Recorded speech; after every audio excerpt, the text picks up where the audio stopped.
नमस्कार अमूल्य लाइव आपण मानक स्वागत करुच्ची मु अमूल्य कुमार माझी। दर्शक बंधु ओडिशा सूचना कमिशन ऑफिस वर्तमान विषम परिस्थिति रे गति करुच्ची। से सूचना कमिशन नियुक्ति क्षेत्र में हेउ किंबा आदेश शुणाणी क्षेत्र में हेउ अनभिज्ञ कमिशनर पई नागरिकटिए सूचना पाइबारु वंचित हेउछि।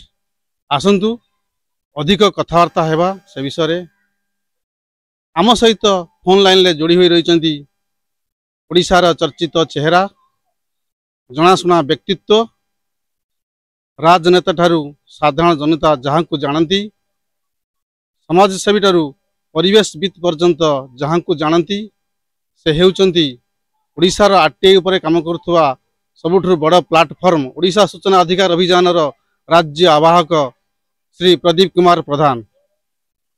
आसंतु तांको सहित सीधा कथा हेबा। सर अमूल्य लाइव को आपन को स्वागत। नमस्कार। हाँ सर टिके आपन परिचय देबे। प्रदीप प्रधान ओडिशा सूचना अधिकार अभियान राज्य आवाहक। हाँ सर वर्तमान ओडिशा सूचना ऑफिस रे दुरावस्था दे गति करुछि। साधारण नागरिक टिए सेकेंड अपील कला परे मध्य सूचना पाइबारु वंचित होउछि। कोन सर कहिबे अवदरे?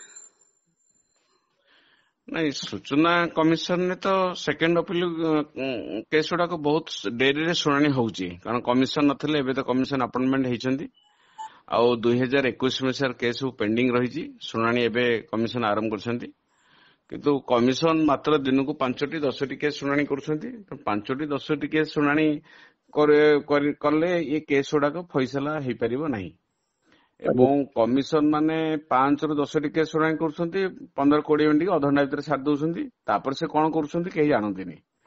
तेणु कमिशन ने निहाटी जदि दिन को 25-30 केस कोटे कमिशन शुणाणी न करिवे ताले केस एभଳି भाबरे पड़ी पड़ी रहिबो आ जते बळे सूचना मिलिबो बा कमिशन डायरेक्शन देबे सेतलको इनफॉरमेशन कोनसी रिलेवेंस नथिबो बा आवश्यकता नथिबो। तेणु कमिशन गोटे बड़ अभावन परिस्थिति सृष्टि होती आम भावुलु कमिशन अधिक बर्तमान प्राय 6टी कमिशन शुणाणी कर अधिक केस सीना शुणाणी कले हम कि गोटे गोटे दिन मात्र 5टी 10टी केस अधघंटा सारी कर दिन सारा कौन पर डे नौ 10,000 नौ। तेणु कमिशन जदि अधिक केस शुणाणी न हो ताहले केस डिस्पोज हो पारे बहुत दिन लगे कारण कमिशन 28,000 केस पड़ी ये तो 5टी 10टी केस शुणाणी कले के दिन चलो कमिशन केतरी केस डिस्पोज हम केते लोक न्याय पाइबे एटा होची गोटे अभावनीय स्थिति कमिशन ने अनेक सेकेंड अपील शुणाणी रे देखा जायछि कमिशनर 4 वर्ष परे फास्ट अपील अथॉरिटी को आदेश देउचंती जे first appeal hearing dispose of करंतु तापर से सेकेंड अपील केस खारज कर दउचंती ए बाबत आईन कोन कहूची? एटा सेकेंड अपील केस नो एटा कंप्लेन केस एबे देखाई जे कंप्लेन केस गुडा करे जोटा धारा 18 रे केस फाइल होची से केस गुडा कमिशन शुणाणी न करिक ताको सोमट डिसमिस कर दउचंती डिसमिस करिक फास्ट अपील की करिया पे कहउचंती फास्ट अपील तमे जाओ बोलिका माने ई गुडा केस होची 2021-22 मसियार केस। अच्छा एक रे तो इन्फॉर्मेशन मिलला नाही बोलिका तो कंप्लेन केस करथिले तेणु कंप्लेन केसटा आगुआ डिसमिस हवा जड़े कहीं कंप्लेन केस करते तार शुणिया कथा एवं Odisha information commission appeal procedure rule अनुଯାयी जेतेबेले इवन हाईकोर्ट सुप्रीम कोर्ट हो जो कोर्ट भी हो जेतेबेले गोटे जज बा कमिशन निष्पत्ति ने गोटे केस क्लोज करिया पई एटलिस्ट जी अभियोग करी तो शुणिबे तो अपॉर्चुनिटी देबे शुणिया पई एटी कमिशन रे हमर आरंभरू कंप्लेन केस शुणाणी होतला नोटिस होतला कमिशन ऑर्डर भी दौले पेनाल्टी करथिले एबे जो नुआ कमिशनर आसिले चीफ कमिशनर जो मनोज परिडा सी आसी गोटे निष्पत्ति नहीं कमिशन कंप्लेन केस डिसमिस से गोटे सुप्रीम कोर्ट जजमेंट रेफर करछंती किंतु से सुप्रीम कोर्ट जजमेंट केबे नाही जे कमिशन केस गुडा सो मट रिजेक्ट कर देबे बोली क्या ए कथा तो सुप्रीम कोर्ट कहिनी और कंप्लेन केस रे सुप्रीम कोर्ट कहि जे इनफॉरमेशन दिया जाय परिबनी कमिशन जदि इनफॉरमेशन पय डायरेक्शन देबेनी कमिशन तो पेनाल्टी करि परिबे जने तथ्य दउनी जड़े अवहेला कर इनफॉरमेशन दबारे मिसलीडिंग इनफॉरमेशन देछि भूल तथ्य देछि से कमिशन पेनाल्टी इंपोज करिवे कमिशन धर इनफॉरमेशन पय ऑर्डर दे परिबे तो कमिशन पेनाल्टी इंपोज कर परिबे एवं कमिशन नोटिस कले आम देखुଛୁ विभिन्न केस रे कमिशन नोटिस करू करू पीए माने तथ्य दे जाते एटलिस्ट आम इनफॉरमेशन पाई जाउथुलु कमिशन ऑर्डर करू कि न करू तो कमिशन नोटिस कला मते इनफॉरमेशन मिल जाउतला ତାପରେ କମିଶନ ସୋ କୋଚ୍ ମାଗିକିରି ପିଆଇଙ୍କ ଉପରେ ପେନାଲ୍ଟି କରୁଥିଲେ, ନହେଲେ ଛାଡି ଦଉଥିଲେ, ସେଟା ଅଲଗା କଥା। କିନ୍ତୁ ଏ ସୋ ମୋଟୋ କମିଶନ କେସ୍ ଗୁଡା ରିଜେକ୍ଟ କରିବ, ଡିସମିସ୍ କରିବ, ଏଇ କମିଶନ କିଏ ପାୱାର ଦେଇଛି? ଏଟା ସମ୍ପୂର୍ଣ୍ଣ ଭାବରେ ବେଆଇନ କାର୍ଯ୍ୟ। ଏଟା କୌଣସି ସୁପ୍ରିମକୋର୍ଟ କହିନି, ଆଇନ ବି କହିନି। କୌଣସି କମିଶନ କୌଣସି case suo motu commission reject କରିପାରିବନି। ତମେ ଆଗ ଶୁଣିବ, ଶୁଣିଲା ପରେ ରିଜେକ୍ଟ କରିବ କି ବିଚାର କରିବ କି ଡିସମିସ୍ କରିବ କି ପେନାଲ୍ଟି କରିବ, କଣ କରିବ ସେଟା ଆଉ ଗୋଟେ କଥା। କିନ୍ତୁ ପ୍ରଥମ କଥା ହଉଛି, ପ୍ରାଇମ ଜିନିଷ ହଉଛି, ଜଣେ କାହିଁକି ତାର ନ ଶୁଣିକିରି କେମିତି ଡିସମିସ୍ କରିଦବ? ଆଚ୍ଛା, ପୁଣି କହୁଛନ୍ତି ଫାଷ୍ଟ ଅପିଲ ଯାଅ। ଫାଷ୍ଟ ଅପିଲ ବର୍ତ୍ତମାନ କରାଯାଏ, ଫାଷ୍ଟ ଅପିଲ ଧର ତଥ୍ୟ ମିଳିଲାନି, ପୁଣି ସେକେଣ୍ଡ ଅପିଲ କରିବୁ। ଏକରେ 4 ବର୍ଷ ଗଲାଣି ଆମେ ତଥ୍ୟ ପାଇଲୁନୁ, ପୁଣି ସେକେଣ୍ଡ ଅପିଲ କରିବୁ। ସେକେଣ୍ଡ ଅପିଲ ଶୁଣାଣି କେବେ ହବ? ଯେ 2029 କି 30 ରେ ଶୁଣାଣି ହବ।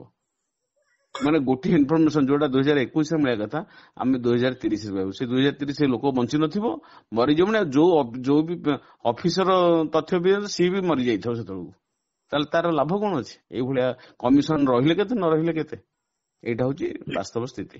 କମ୍ପ୍ଲେଣ୍ଟ କେସ୍ ଗୁଡିକରେ ଯୋଉ ସୁପ୍ରିମକୋର୍ଟ ଅର୍ଡର ଉଦାହରଣ ଦଉଛନ୍ତି, ସେ କଣ ସୁପ୍ରିମକୋର୍ଟ ଅର୍ଡର କଣ ଅଛି? କଣ ସୁପ୍ରିମକୋର୍ଟ ସେଟା ହଉଛି ମଣିପୁର ଇନଫର୍ମେସନ କମିଶନ ଯାଇଥିଲେ ସୁପ୍ରିମକୋର୍ଟ।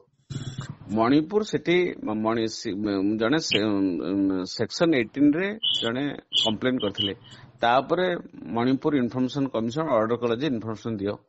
ତାକୁ ସେ ଯୋଉ ପବ୍ଲିକ ଅଥରିଟି ଯେ ପିଆଇଓ ସିଏ ଚ୍ୟାଲେଞ୍ଜ କରିଦେଲା ହାଇକୋର୍ଟରେ। ହାଇକୋର୍ଟର ସିଙ୍ଗଲ ବେଞ୍ଚ ବି ଡିରେକ୍ସନ ଦେଲା, କମିଶନ ଯାହା ନିଷ୍ପତ୍ତି ଠିକ ନିଷ୍ପତ୍ତି।